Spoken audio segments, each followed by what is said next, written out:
काबिल हो जो 1,82,000 एब्सकॉन्डर्स पकड़े। मेरी दिली खुशी है उस दिन। जमीर चांडियो, मैं आपके तफसील से एक बात बताना चाहता हूं। जमीर चांडियो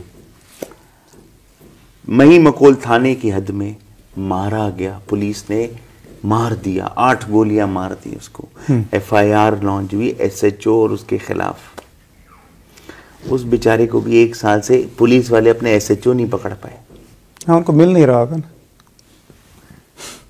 वो भी मेरा कसूर है, वो भी मैंने छुपाए हुए।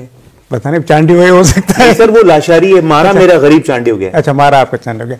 अच्छा, ये वही तो मैं पुलिस के हाल की तो बता रहा हूँ कि जहाँ IG आकर बैठे और IG की कार्रवाई भी नाकाम हो जाए, नाअहली है ना, वो नाकामी हो जाए। अब क्या अगर उन्होंने IG साहब ने ये फील किया होगा कि मैं ये जाकर कार्रवाई करूंगा, नवाब साहबान के घरों का सर्च।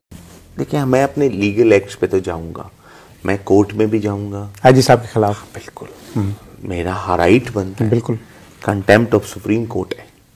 मैं सुप्रीम कोर्ट से बेल याफ्ता हूं। He has went again. हम सिंध के बच्चे हैं, सिंध हमारी माँ है और माँ कोई नहीं अपनी दे सकता।